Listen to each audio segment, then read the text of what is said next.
You don't need soldiers on every corner to control a population. You don't need secret police kicking down doors. You don't even need a dictator. All you need is a form, a permit, a regulation, a compliance officer with a clipboard and the authority to shut you down. The most effective prison is one where the inmates think they are free. That is the world we live in right now. Every year, governments across the West pass thousands of new rules, new codes, new requirements, not with guns, with paperwork, control without force. And the genius of it is that nobody protests, because each individual rule seems reasonable. Each regulation claims to protect you. Each form promises to keep things fair. But stack them all together, and you are living inside a cage so elaborate, so meticulously constructed, that most people never even notice the bars. Today, we are going to expose how bureaucracy quietly became the most effective system of control ever invented, and why you are already inside it. Here is something nobody wants to admit. The average American business owner spends more time dealing with regulatory compliance than actually running their business. Not some of the time. More than half their working hours go to filling out forms, satisfying inspectors, and navigating rules they did not vote for and cannot change. Of all tyrannies, a tyranny sincerely exercised for the good of its victims may be the most oppressive. And that is exactly the trick. Every regulation comes wrapped in good intentions. Safety, fairness, consumer protection. Who could argue against that? But the result is a system where you need government permission to cut hair, to sell lemonade, to build a shed on your own property. In some states, interior decorators need a license, not surgeons. Interior decorators. Permission, that word should disturb you, because permission implies that your natural state is forbidden, that your default right to work, to create, to trade is something the government must grant you.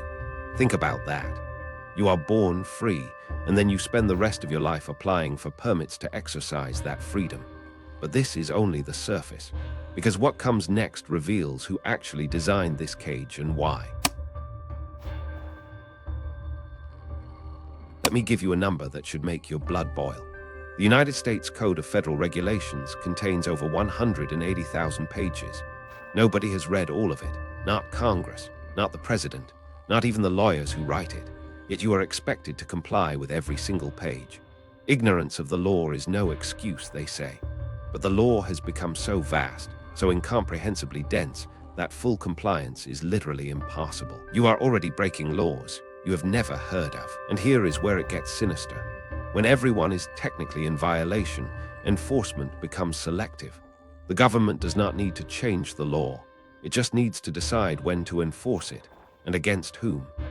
As the great legal scholar Harvey Silverglate documented, the average American commits 3 felonies a day without knowing it. 3 felonies a day, and you do not even know it. This is not incompetence. This is architecture. A system where everyone is guilty gives the state unlimited discretion over who gets punished. It transforms law from a shield that protects citizens into a weapon that can target anyone, at any time, for any reason. And speaking of weapons, wait until you see how this system kills what you care about most. Want to open a restaurant? Get ready. You will need a business license, a food service permit, a health department inspection, a fire inspection, a zoning approval, a liquor license if you serve wine, a sign permit, an occupancy permit, and that is before you even turn on the stove. The cost of all that, tens of thousands of dollars, months of waiting. And one bureaucrat having a bad day can send you back to square one. 1, business license and zoning. 2, health and fire inspections. 3, occupancy and sign permits. 4, monthly compliance reports. Now ask yourself, who benefits from these barriers? Not the consumer who just wants a good meal, not the entrepreneur who mortgaged their house. The people who benefit are the corporations already inside the system, because they can afford armies of lawyers and compliance departments. Big eats small. Every new regulation is a moat around established businesses. If you are starting to see the pattern here, hit like and subscribe to keep exposing what they hide, because what comes next connects all the dots. The regulatory burden in America costs over $2 trillion annually. That is not a tax. It is an invisible transfer of wealth from the small to the large, from the ambitious to the established. But this leads us to something even more disturbing. Here is the part nobody talks about. The people enforcing these regulations are not elected. You did not vote for them.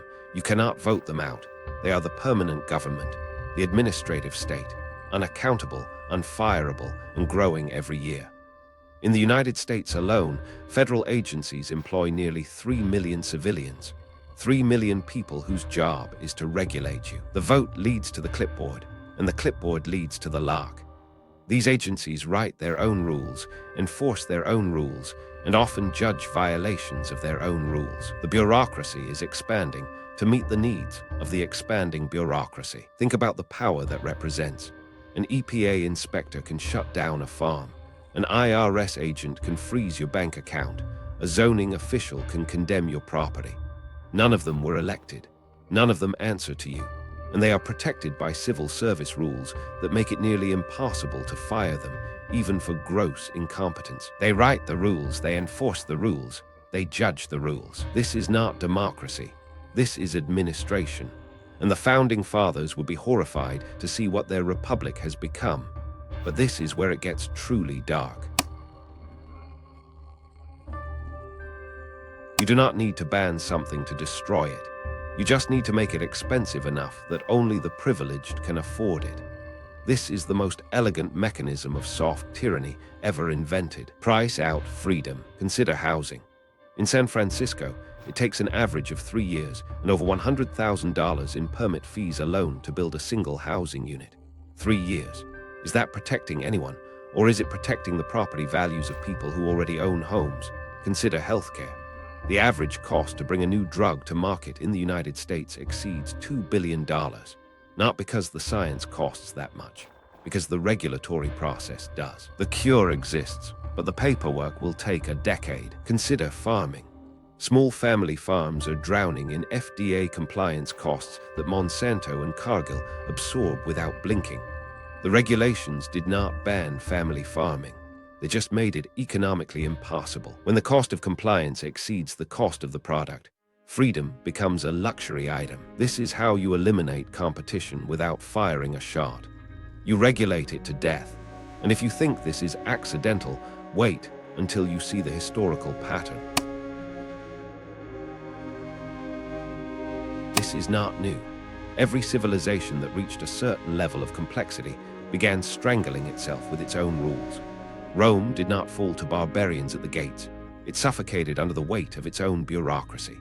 By the 4th century, the Roman tax code had become so complex that citizens were literally abandoning their property to escape compliance. Farmers left fertile land rather than deal with imperial inspectors. The more corrupt the state, the more numerous the laws. Tacitus said that nearly 2,000 years ago, and nothing has changed. The Byzantine Empire took it further. Their bureaucracy became so elaborate that the word Byzantine itself became a synonym for needlessly complicated. Rome fell paperwork. The Ottoman Empire created a bureaucratic class so powerful that sultans became figureheads while clerks ran the empire. The pattern repeats every single time. A civilization grows, creates institutions to manage that growth, and then those institutions become self-serving. They stop protecting the people and start protecting themselves. The institution exists to perpetuate the institution. The bureaucracy is no longer serving you. You are serving the bureaucracy. And now that same ancient pattern has been upgraded with something terrifying. Everything I have described so far was bureaucracy in analog form. Paper, stamps, inspectors with clipboards. But now imagine that same system powered by artificial intelligence, facial recognition, and total digital surveillance. Upgraded. China's social credit system is the prototype. Jaywalking, points deducted. Criticize the government online, travel restricted. Associate with the wrong people. Your children cannot attend good schools. But do not think this is just a Chinese problem. The European Union's GDPR created a compliance framework so complex that small websites simply shut down rather than try to comply. Meanwhile, Google and Facebook had entire departments dedicated to it. Your phone becomes the search tool, and the search tool becomes the chain. In America, the IRS is deploying artificial intelligence to audit taxpayers. Environmental agencies use satellite imagery to monitor private property. Banking regulations require institutions to report transactions as small as $600. They do not need to watch everyone when the system watches for them. The digital age did not liberate us from bureaucracy. It gave bureaucracy superpowers. And that brings us to the question nobody wants to ask. Follow the money. Always follow the money. Follow the money. Here is the dirty secret of modern regulation. Most of it is not written by the government. It is written by lobbyists working for the very corporations those regulations supposedly control. This is called regulatory capture, and it is the most underreported scandal in modern governance. The revolving door between Wall Street and the SEC, between pharma companies and the FDA, between defense contractors and the Pentagon. The regulated write the regulations that regulate the regulators. Goldman Sachs alumni have held the Treasury Secretary position under multiple administrations. Former Monsanto executives sit on FDA advisory boards. Telecom lobbyists run the FCC. When buying and selling are controlled by legislation, the first things to be bought and sold are legislators. This is not conspiracy theory.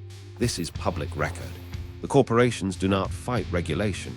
They love regulation because they write it to crush their competitors while exempting themselves. Every new rule is another barrier to entry that protects their market position. The game is rigged, and bureaucracy is the tool that rigs it. But there is something they fear more than anything. The most devastating effect of bureaucratic tyranny is not economic. It is psychological.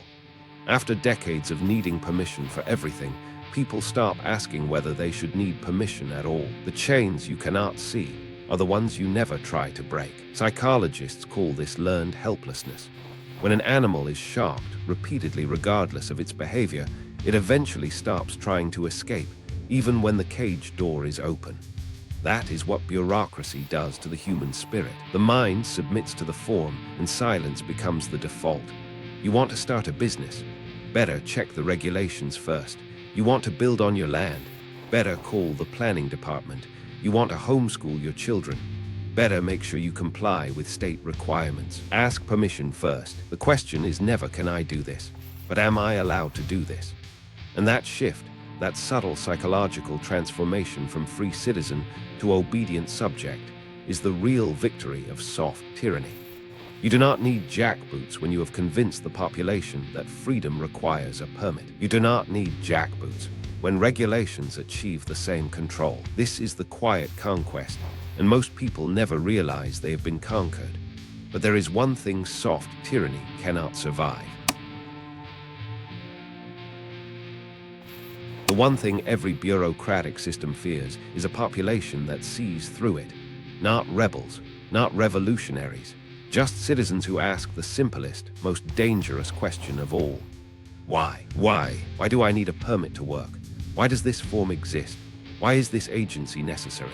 Why should I need government permission to exercise my natural rights? These questions are kryptonite to bureaucracy, because the system depends on your compliance being automatic. It depends on you never questioning whether the form you are filling out serves any purpose other than justifying the salary of the person who processes it. 1. Question every regulation's purpose. 2. Support local deregulation efforts. 3. Demand sunset clauses on all laws. 4. Vote for simplification, not expansion. The ancient Stoics understood that the first step to freedom is recognizing your chains. As Marcus Aurelius wrote, the object of life is not to be on the side of the majority, but to escape finding oneself in the ranks of the insane. You do not need to overthrow the system. You need to stop feeding it your unquestioning compliance. Every time you ask why, every time you demand justification, every time you support someone fighting back against senseless regulation, you chip away at the velvet cage. If you made it this far, comment permit denied if you refuse to ask permission to be free. Permit denied forever. Every government lies. The question is, what are they lying about? The truth is out there. You just have to follow the money. Subscribe if you want to keep digging.